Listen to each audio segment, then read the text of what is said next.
Hey everybody, it's Dave coming to you from the Bert Cooper Memorial Seating Area here in my new home. If you don't know who Bert Cooper is, you should Google it. It's from Mad Men, and there are no shoes allowed in the Bert Cooper Memorial Seating Area.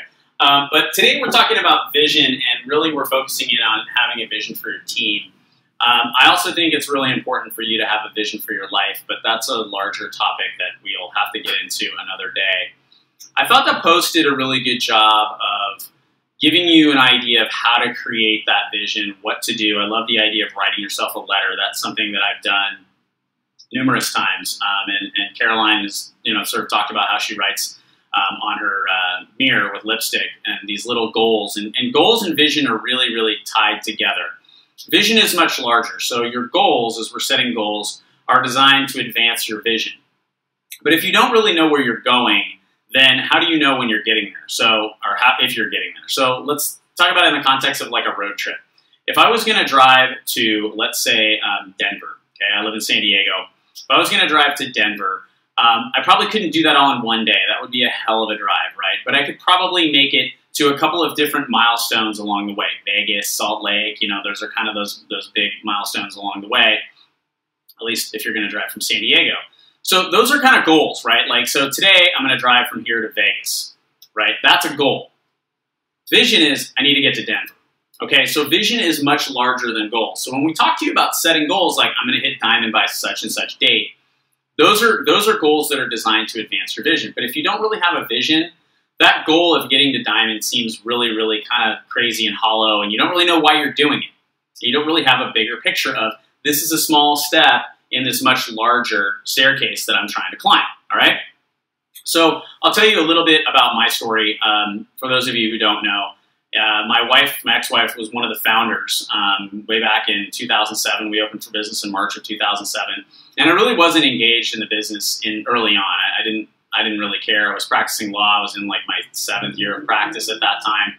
And I wasn't really into it, and I didn't really understand what she was doing, nor did I really care.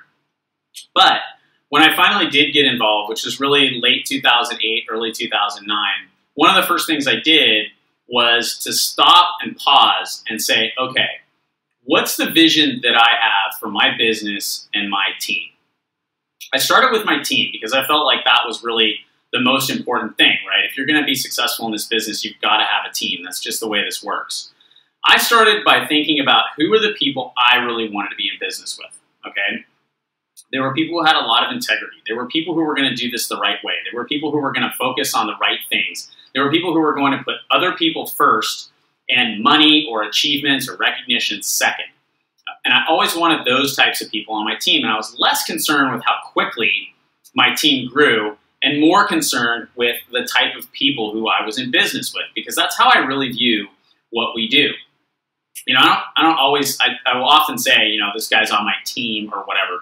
But really the way I view those people and the way I often talk about them is my business partners. These people are my business partners. And I've been in other businesses, and I thought, what more do you want than a business partner who really wants to be engaged? What less do you want than a reluctant business partner? That's, I think, a lot of what happens in this business is people end up with reluctant business partners. And there's nothing worse. I mean, think about if you were starting a business painting houses or something like that, and the person that you decided to start this business with wasn't really into it. That would be a pretty miserable business to be involved with, wouldn't it?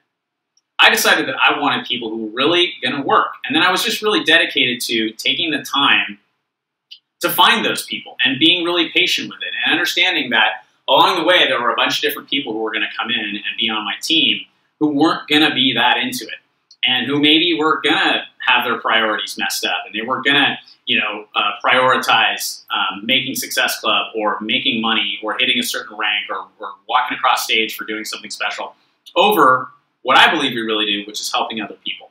Okay, so I really set that intention and I really focused on those people. And then when they came along, I recognized this is somebody who's really going to fit within the culture of our team really, really well. And those are the people that I was able to really focus on.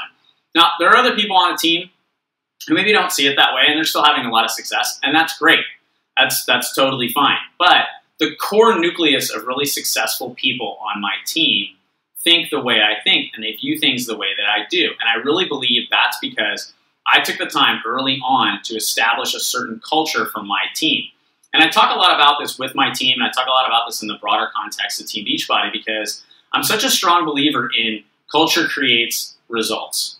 So one of the things, in addition to what the post was talking about, which again, I think is great, focusing on, how many people do you want? What do you want them to do? Where do you want your business to be? And writing those things down and keying in on like what those things are and really getting good and solid with them and being specific, I think is great. But the one thing I'd really add to that and encourage you to do is, how do you want it to be?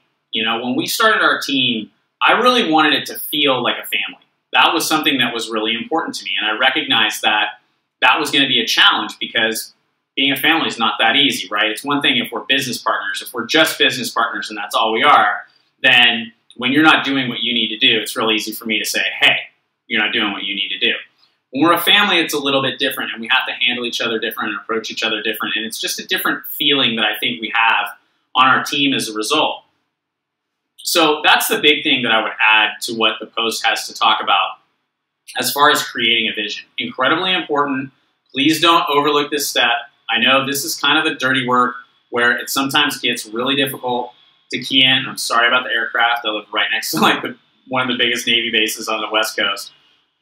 But it's really easy to overlook this step and just kind of go, well, I'm going to hit diamond by blah, right? But I'm telling you, if you don't have a bigger vision for it, and you don't know ultimately where you're going, you're really going to get lost in the shuffle. And these little temporary stepping stones that you hit along the way aren't going to be as meaningful for you.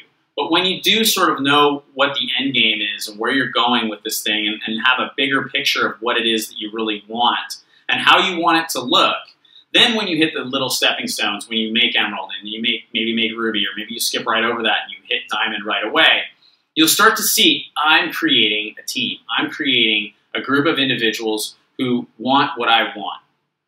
I'll just tell you, and Caroline talked about this yesterday, you have to be patient with this process. It's going to take time. Not everybody that joins your coaching team is going to fit necessarily within what you're really trying to create. Some of them are going to be discount people. Some of them are going to be off, having the wrong priorities or whatever. But it's up to you to create that culture for your team, and then find those people who really fit in there, and then love on them. And if you, like me, want to create a family, that's how you do it. Create a family and focus on that. All right, guys, that's my post for today. Hope you're having a fantastic day. Thanks for all your hard work and for dialing in with us and our posts for you.